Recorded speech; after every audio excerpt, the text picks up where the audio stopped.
Assalamualaikum warahmatullahi wabarakatuh. Kami dari kelompok 4 akan membahas mengenai dilema keamanan Asia Selatan, yaitu dampak program nuklir India-Pakistan. Anggota dari kelompok 4 yaitu Ananda Bunga Azahra, Serina Amelia, Ihne Fikri Wijayanti, Lia Aulia, Cenika Frisila, Anastasia Gabriela, dan Ulfa Khulafa. Selanjutnya, saya akan menjelaskan latar belakang terjadinya konflik antara India dan Pakistan, baik dalam memperebutkan wilayah Kashmir maupun dilema keamanan yang disebabkan oleh senjata nuklir. Asia Selatan sendiri merupakan sebuah kawasan yang terdiri dari beberapa negara, termasuk India dan Pakistan. Kawasan ini menjadi sebuah kawasan yang rentan konflik dan ketegangan politik, baik yang berasal dari dalam kawasan tersebut maupun dari luar.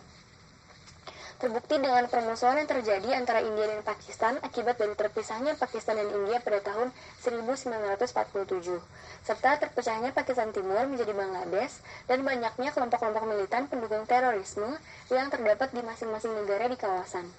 Besarnya potensi konflik di kawasan ini menyebabkan kecurigaan sehingga masing-masing negara lebih waspada terhadap keamanan negaranya dengan meningkatkan kekuatannya. Sejak kemerdekaan India dan Pakistan tahun 1947, kedua negara tersebut dihadapkan pada sengketa kepemilikan wilayah Kashmir. Kashmir merupakan wilayah yang terletak di antara India dan Pakistan yang penduduknya didominasi oleh kaum muslim. Kashmir menjadi wilayah yang paling diperebutkan kedua negara tersebut karena secara geografis, Kashmir memiliki banyak kelebihan dan merupakan wilayah yang letaknya strategis karena berbatasan langsung dengan beberapa negara besar. Selain keunggulan geografis, Kashmir juga memiliki kelebihan lain yaitu melimpahnya sumber daya alam seperti emas, batu zamrud, dan batu delima. Wilayah Kashmir yang berpotensial dan memberikan banyak manfaat menjadi pemicu utama adanya dan tidak terselesaikannya konflik Kashmir. Berbagai upaya perundingan telah dilakukan seperti penyelenggaraan kriket diplomasi yang dicetuskan oleh Presiden Pakistan, Zia-ul Haq, pada tahun 1987 dengan memanfaatkan olahraga kriket sebagai alat diplomasi untuk memperbaiki hubungan India dan Pakistan, serta bus diplomasi yang merupakan hasil perundingan antara Perdana Menteri Pakistan, Nawaz Sharif, dan Perdana Menteri India, Vajpayee, pada tahun 1999.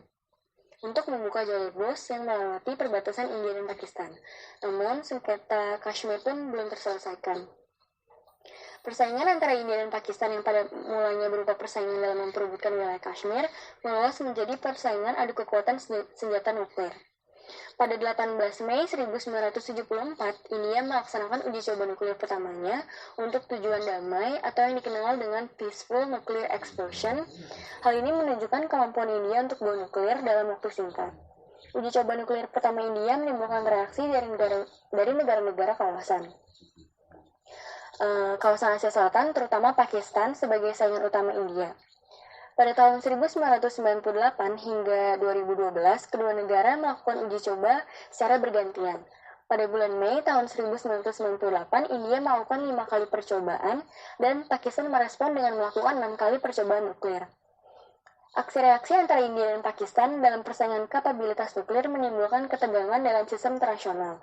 Muncul kecaman dari berbagai pihak, salah satunya adalah Amerika Serikat yang memberikan sanksi ekonomi bagi India dan Pakistan, hingga menyebabkan kedua negara tersebut mengalami krisis. Namun, pada September 2001, sanksi tersebut dicabut oleh Amerika Serikat sebagai imbalan atas dukungan India dan Pakistan dalam kampanye Global War on Terrorism. Kedua negara tersebut kemudian dapat melanjutkan pengembangan senjata nuklir.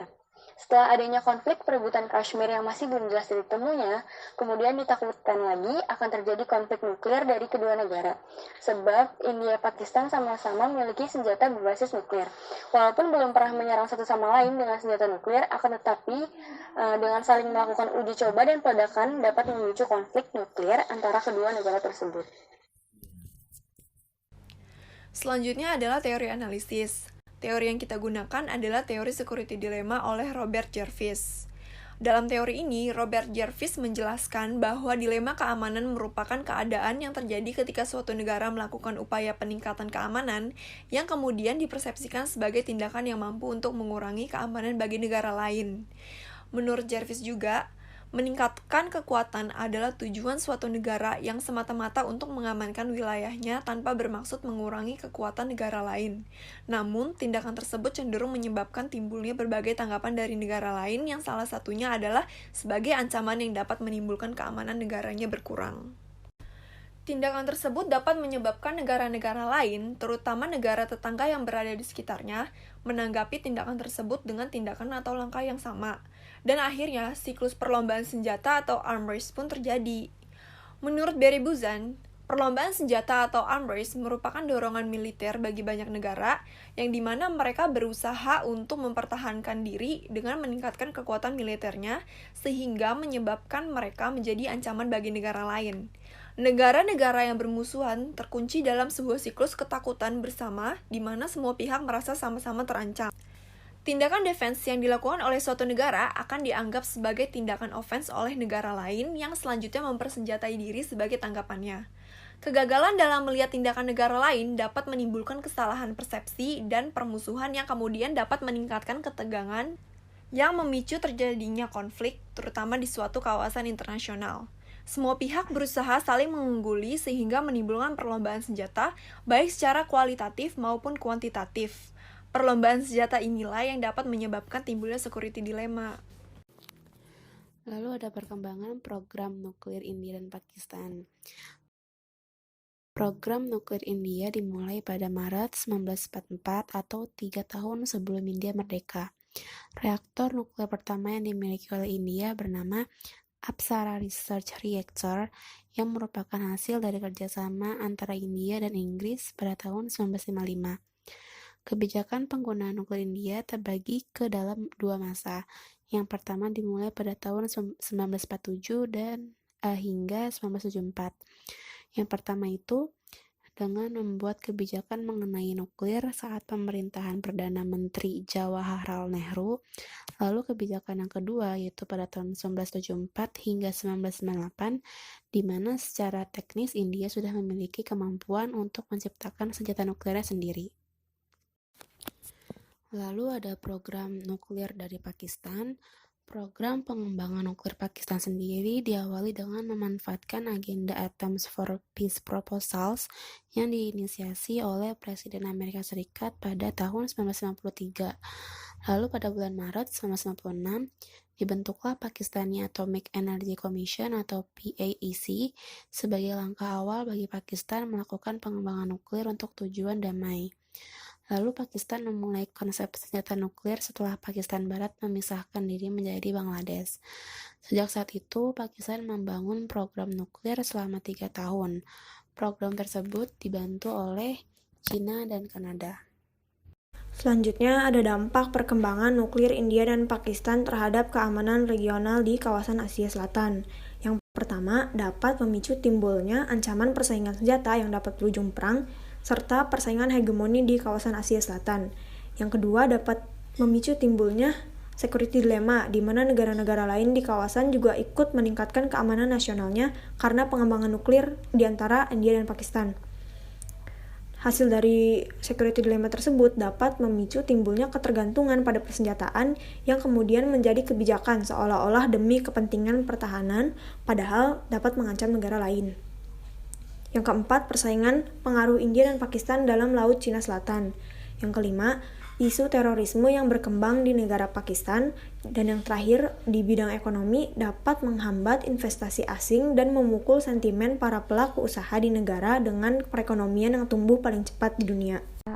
Masuk ke analisa kasus mengenai pengembangan nuklir di India dan juga Pakistan terhadap teori yang kami ambil, yakni teori security dilemma. Jadi setelah perang pada tahun 1971 antara Pakistan dan India serta pemisahan Pakistan Timur, Pakistan ini mulai menganggap India sebagai ancaman eksternal utamanya. Lalu kedua negara ini bersamaan mengembangkan persenjataan nuklirnya yang menyebabkan security dilemma dalam kawasan Asia Selatan, terutama negara konflik. India dan Pakistan sama-sama melihat diri mereka sebagai musuh tentu saja. Seperti setelah India berhasil menguji perangkat nuklir pertamanya yang diberi nama Smiling Buddha pada tahun 1974, Lalu Pakistan mulai memusatkan sumber dayanya untuk memperoleh kemampuan pencegah nuklir strategis terhadap agresi India di masa depan. Nah, dengan uji coba nuklir yang dilakukan kedua negara tersebut pada tahun 1998, lingkungan konflik baru telah muncul. Untuk menghadapi India, Pakistan ini pada akhirnya mengembangkan senjata nuklir taktis dan telah mengisyaratkan kemungkinan penggunaan senjata nuklir taktis. Jadi Pakistan ini tuh dia mengambil keputusan untuk menyebarkan senjata nuklir taktis ke sepanjang perbatasan dengan India. Kayak seperti di pangkalan militer seperti itu. Untuk tujuannya itu untuk mencegah kemungkinan agresi militer dari India dan memperkuat keamanan negara Pakistan tentu saja. Oke, pertama yakni di mana kedua negara ini mereka saling berusaha meningkatkan keamanan, namun siklus aksi reaksi dari rasa tidak aman akan membuat security dilemma. Nah, jadi sebenarnya tanggapan Pakistan ini dan juga India mereka saling merespon tentunya karena ada suatu kejadian gitu ya, maksudnya ada suatu aksi reaksi yang dilakukan kedua negara tersebut terhadap pengembangan nuklirnya. Lalu juga ketika Pakistan dengan militerisasi terbuka, India kemudian memilih juga untuk menggunakan sistem persenjataannya. Maka tidak mungkin kalau Pakistan akan melakukan hal yang sama. Jadi mereka saling merespon satu sama lain dengan melakukan hal yang sama terhadap keamanan di negaranya. Hal ini sesuai dengan konsep security dilemma yang mana dihadapkan antara dua pilihan yang sama dan tentunya tidak diinginkan. Ya, seperti yang diketahui bahwa perang itu selalu tidak diinginkan, namun karena adanya security dilemma antara negara India dan juga Pakistan dan mungkin saja negara-negara konflik di kawasan Asia Selatan, jadi pengembangan atau peningkatan keamanan nasional mereka itu tentunya harus dilakukan. Di poin yang kedua, dilema interpretasi kemudian berakhir pada dilema respons. Pakistan percaya bahwa dengan membangun kapasitas nuklirnya, maka dia dapat meningkatkan keamanannya. Ya, di sini kita dapat melihat dilema keamanan terjadi. Ini masih nyambung dengan poin yang pertama. Lalu masuk poin yang ketiga, beberapa perencanaan dilakukan dalam menghadapi security dilemma, yakni merencanakan hal-hal yang dianggap akan buruk suatu saat nanti, seperti Pakistan mengadopsi kebijakan ambiguitas nuklir yang dibenarkan atau dianggap benar oleh mereka dengan alasan ancaman dari India. Nah, di sini itu di mana dilema keamanan juga merupakan suatu dilema respons ya, bisa disebut seperti itu karena dipertanyakan nih tentang interpretasi dalam menyajikan sebuah ketidakpastian yang tak terpecahkan. Seperti rasanya kayak mustahil gitu melihat atau mengetahui niat musuh yang apakah ini bersifat ofensif atau defensif, seperti itu. Lalu masuk poin yang keempat, dilema keamanan dapat diperburuk dengan beberapa faktor seperti niat lawan yang potensial disalahartikan, dan jika suatu negara meningkatkan daya militernya, negara lain mungkin merasa bahwa dia mengambil pilihan yang aman dengan melakukan hal yang sama. Hal yang sama ini disebut gitu ya, artinya meningkatkan militernya gitu. Ya, sama seperti India dan juga Pakistan, efek instabilisasi potensial dari konflik yang berlangsung di wilayah berpenduduk padat dunia saat ini sangat mengkhawatirkan. Contohnya seperti India. Selain itu juga intensitas meningkat karena pengembangan nuklir tentu saja. Hal ini juga dikhawatirkan dapat berpotensi memberikan dorongan pada keputusan mereka untuk menjadi tenaga nuklir terbuka, dan itu worst case-nya yang mungkin udah jadi terakhir kalau misalkan negara India dan juga Pakistan mereka tetap kekeh gitu ya dalam pengembangan nuklirnya. Lalu poin yang kelima,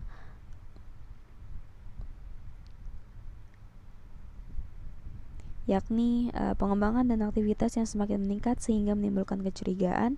Negara-negara di kawasan Asia Selatan juga turut meningkatkan kekuatan militernya karena keamanan yang berkelanjutan.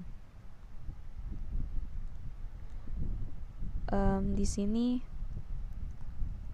dilema keamanan juga digunakan dalam melihat reaksi negara-negara di kawasan Asia Selatan, yakni dengan meningkatnya keamanan di India. Pengembangan dan aktivitas yang semakin meningkat sehingga menimbulkan kecurigaan di kawasan Asia Selatan. Lalu negara-negara di Asia Selatan juga turut untuk meningkatkan kekuatan militernya karena untuk upaya keamanan yang berkelanjutan. Kekhawatiran ini muncul ketika adanya persaingan senjata serta perebutan hegemoni di Asia Selatan antara negara India dan juga Pakistan. Dalam teori dilema keamanan, jika ada satu negara meningkatkan kekuatannya, maka negara-negara yang lain dianggap lemah, seperti itu. Jadi bagaimana upaya-upaya negara lain agar mereka tidak merasa lemah ataupun mereka ingin membentengi negara mereka sendiri, tentu saja mereka meningkatkan kekuatan militernya gitu untuk menangkal serangan-serangan dari musuh. Lalu poin yang terakhir, dalam kondisi dilema keamanan, suatu negara akan menjadi sasaran negara lain yang menjadi kekuatan hegemoni atau lebih kuat. Maka dari itu, Pakistan agar tidak menjadi sasaran agresi India, melakukan tindakan meningkatkan keamanannya.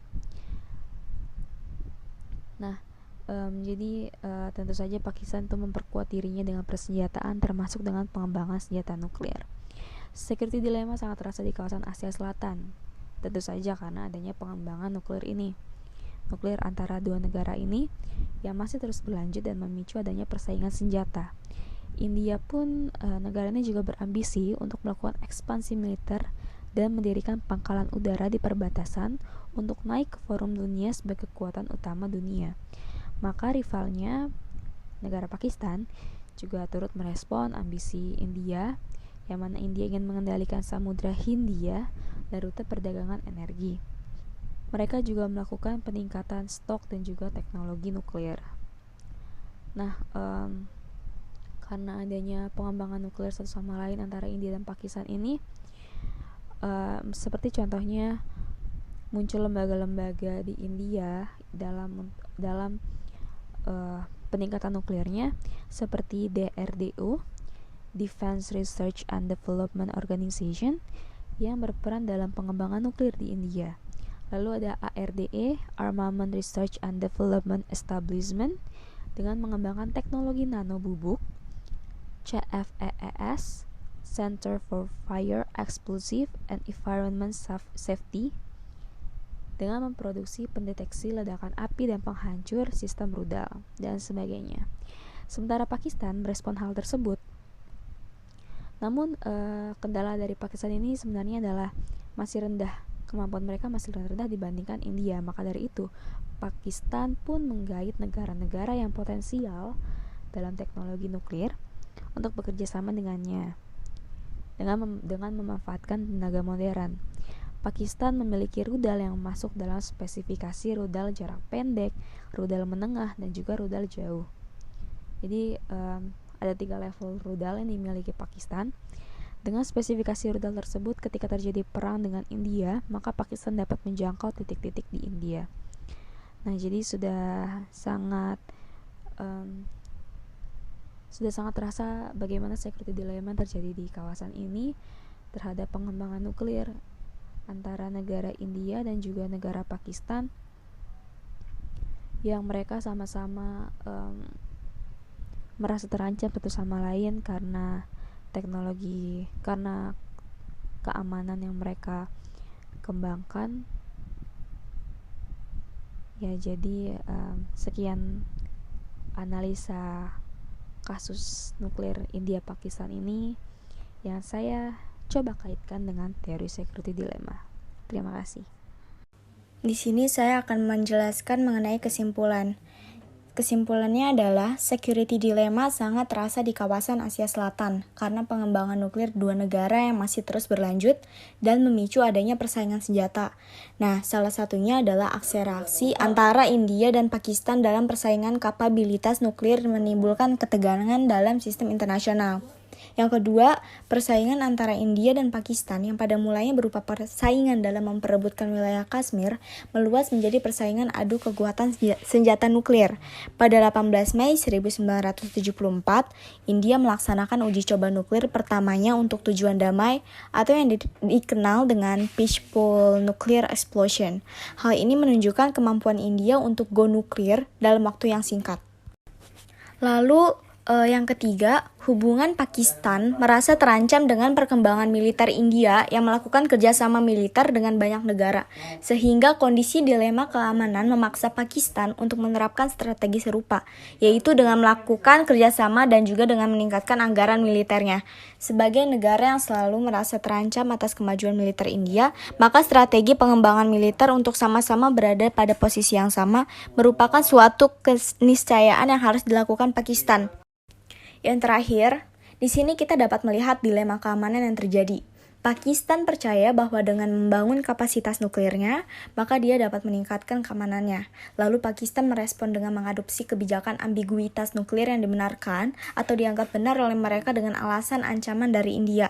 Jika tanggapan Pakistan dengan militerisasi terbuka dan karena itu, India kemudian memilih juga untuk menggunakan sistem persenjataannya, maka adalah tidak mungkin kalau Pakistan akan melakukan hal yang sama. Hal ini juga sesuai dengan konsep security dilemma yang mana dihadapkan antara dua pilihan yang sama dan tentunya tidak diinginkan. Kedua negara saling berusaha untuk meningkatkan keamanan. Namun, siklus aksi reaksi ini dari rasa tidak aman akan membuat security dilemma. Sekian presentasi dari kelompok 4. Apabila ada yang belum cukup jelas atau ada yang perlu ditanyakan, silahkan komen di bawah. Terima kasih.